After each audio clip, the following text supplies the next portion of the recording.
Je pense qu'il ne faut vraiment pas négliger l'impact des sanctions qui vont peser sur l'Iran à partir du mois de novembre. C'est-à-dire que c'est un pays qui va être effectivement extrêmement fragilisé parce que toutes ses relations commerciales, en gros, avec l'Occident, avec les Européens, vont être coupées. Et donc c'est un pays qui va être obligé de se tourner vers d'autres partenaires, qui ne va pas pouvoir utiliser le dollar. Enfin, donc il va y avoir quand même, non pas un isolement, parce que l'Iran ne peut pas être isolé, et la Russie, la Chine et d'autres partenaires, l'Inde, qui achètent énormément de pétrole ou de gaz iranien, ils vont être présents.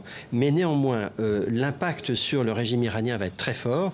Je ne sais pas si, à terme, quels seront les effets politiques, mais on peut penser que ce sera favorable au dur du régime iranien, c'est-à-dire que les modérés comme Rouhani, qui ont passé l'accord nucléaire, vont être extrêmement bousculés, et donc on va avoir un durcissement de la région. Je pense que les États-Unis veulent vraiment affaiblir l'Iran.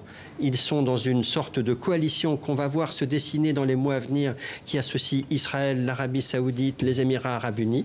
C'est vraiment pas un coup de folie de Trump, cette politique. Hein. On a trop tendance à voir Trump, oui, ce gars-là est un peu bizarre, il communique n'importe comment. Il y a une politique derrière, il y a une stratégie derrière qui va vraiment être d'affaiblir l'Iran.